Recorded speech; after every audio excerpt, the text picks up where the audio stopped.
matter of fact, just caught a heck of a largemouth bass early this morning. But you're not taking part in the fishing contest? No, not this year. See, Pat, I'm just not that competitive anymore. Now I just like to take my time and enjoy the peace of it. It's no fun if I need to worry about what I'm catching, you know? Well, considering your track record, the participants are probably pretty happy you feel that way. Well, Pat, that's kind of you to say.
Crime and punishment. The cancer and cure of civilization. But some crimes are impossible to punish, especially in Night Springs. Tonight's episode, The Man in the Mirror.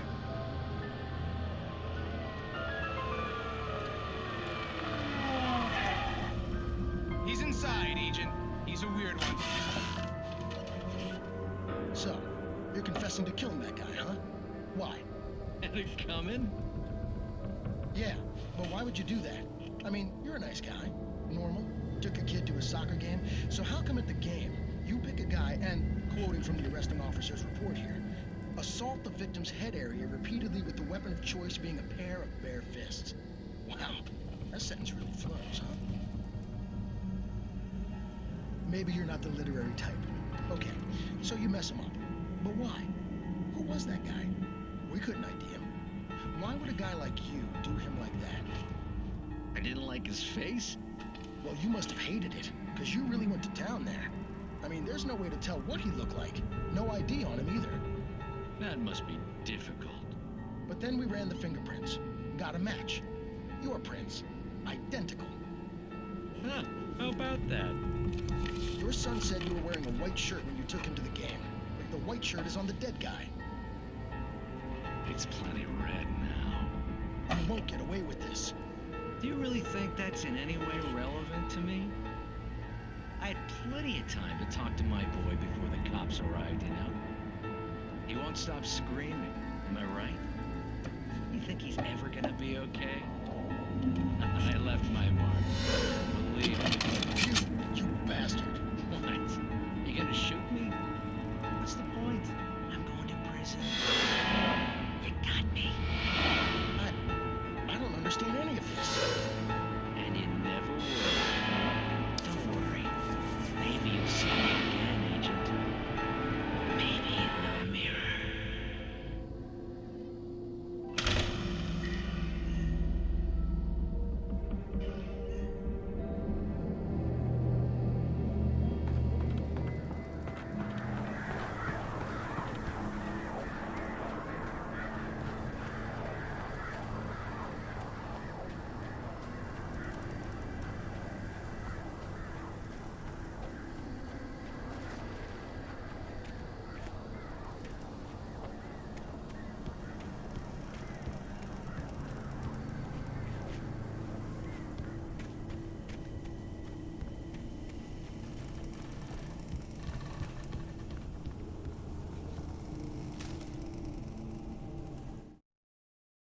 Rose knew that Rusty was in love with her, and she liked him too. She liked him a lot. He taught her to dance, and life had certainly taught her the value of a man who was gentle. He treated her well, made her smile, made her feel good. But Rusty wasn't the prince of her dreams, and that tended to underline the unbearable truth. She was no closer to that Hollywood magic than he was.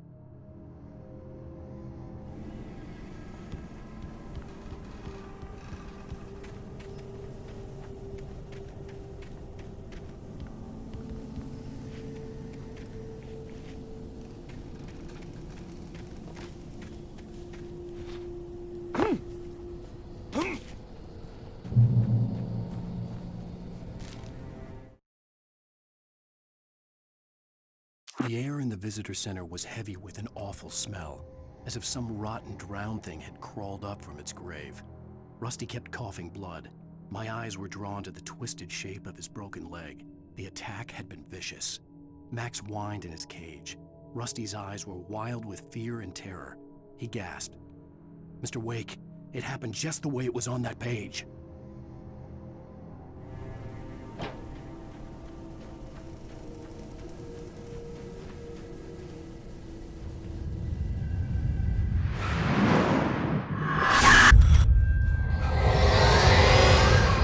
The vision left me weak. This was no head injury.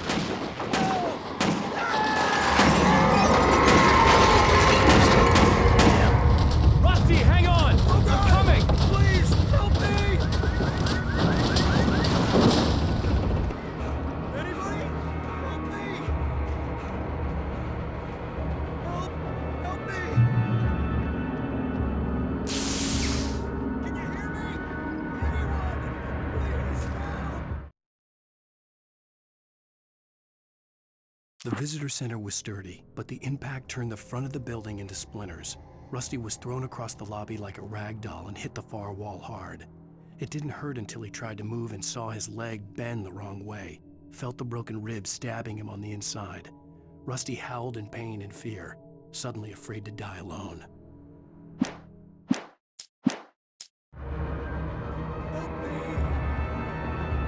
The ranger's office was locked. I'd need a key to get in.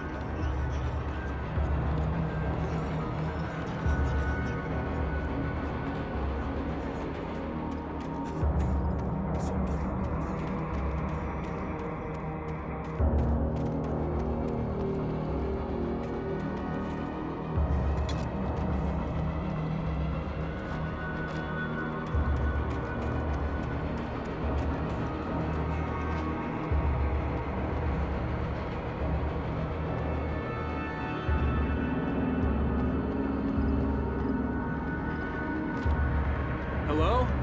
Back here! I'm back here! Hey, please help me! Mr. Wake? Oh, hell. It happened just the way it was on that page. I found. Came true. It knew. So dark. It'll come back for me. You must. The lights. In the office. I have the key. Okay, Rusty. Hang on. I'll be right back. Whatever did this couldn't be far. Rusty had found a page from the manuscript. It would help me understand what had happened. Shh. Good boy.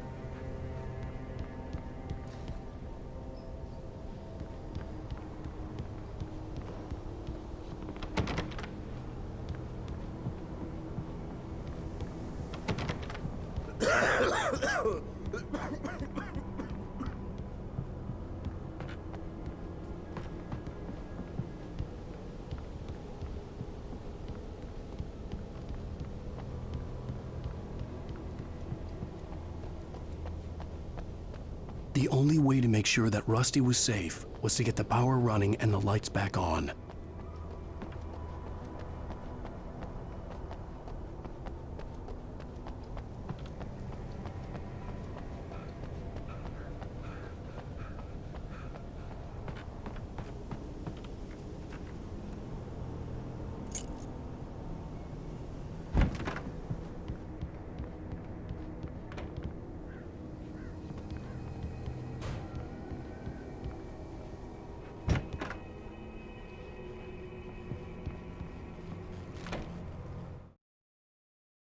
At the last instant, I changed direction and threw myself down. The axe splintered the trunk of a tree. I stumbled into the pool of bright light. My lungs burned. I was too exhausted to move. I tensed as I waited for the killing blow, but it never came. I raised my head. Nothing moved in the darkness beyond. For the moment, bathed in the cold light, I was safe.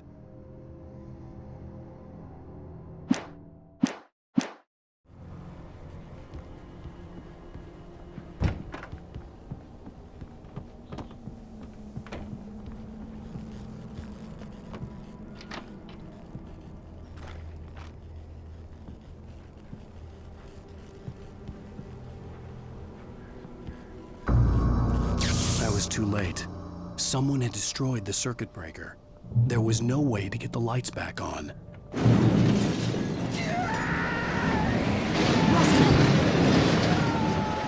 Rusty!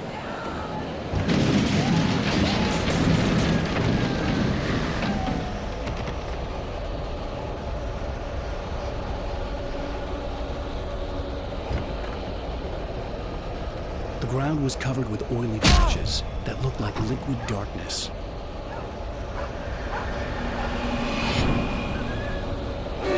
Just need hunting licenses.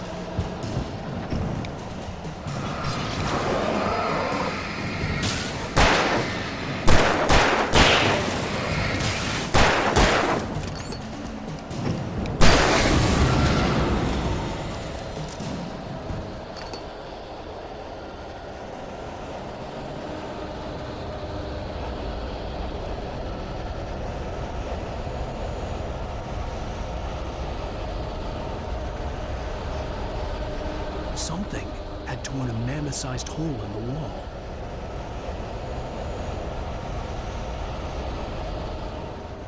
Please don't feed the animals.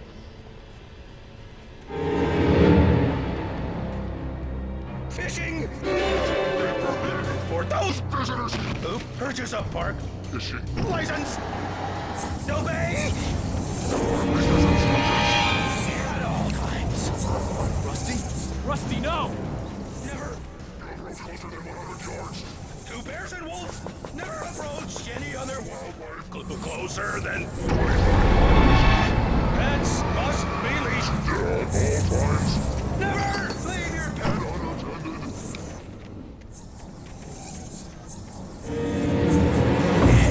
It is to remove any natural objects or historical artifacts from the park.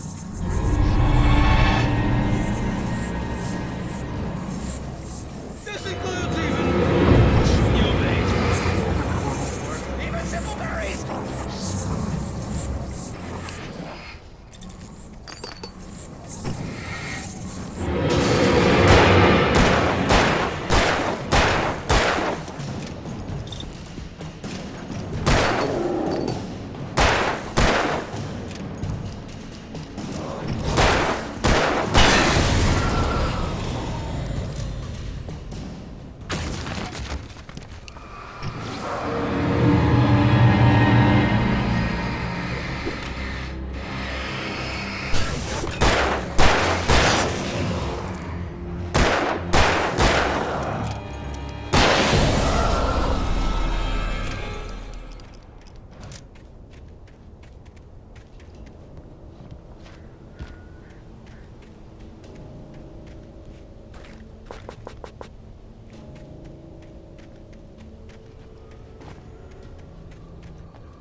What the hell was that?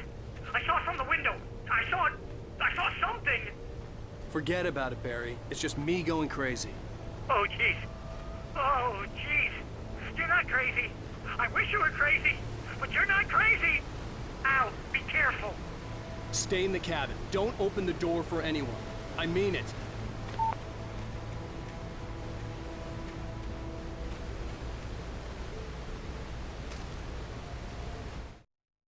In that last instant of consciousness, Rusty thought about Rose. He was older than she was. Rose was barely out of her teens, but she made him feel young and forget what a train wreck his long-dead marriage had been. He still wore the ring. He'd been waiting for her to tell him to take it off. Now she never would.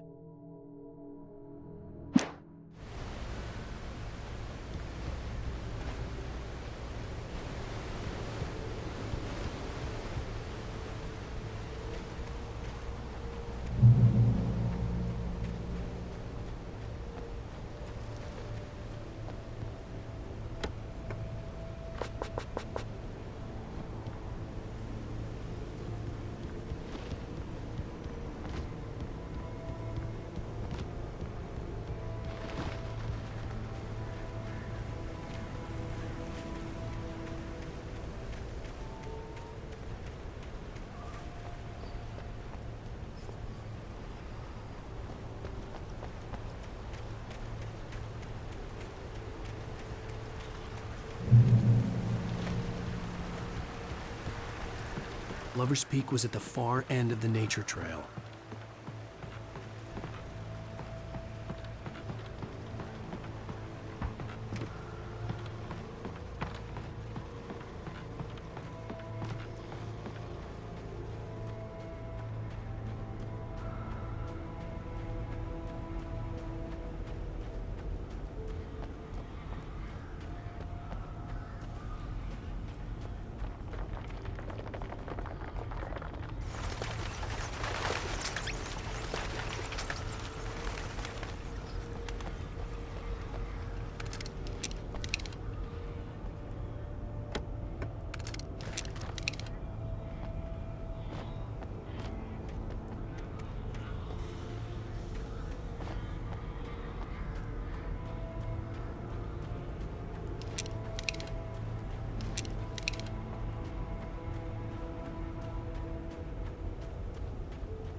Nobody in Bright Falls seemed to know where Al was, but Rose, the waitress at the diner, had seen him. From what Barry could tell, Al pretty much fell off the face of the earth when he left the diner. Rose was just the kind of fan that Al hated, but she really tried to help. She was smart too, knew a lot about what was going on in the town, knew a lot about Al, even knew who Barry was. Barry liked her. That was no big surprise. When it came to women, Barry and Al rarely saw eye to eye.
I turned the corner, afraid of what the flashlight's beam might reveal.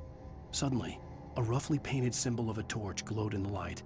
Behind it, hidden by a rock, sat a battered metal trunk.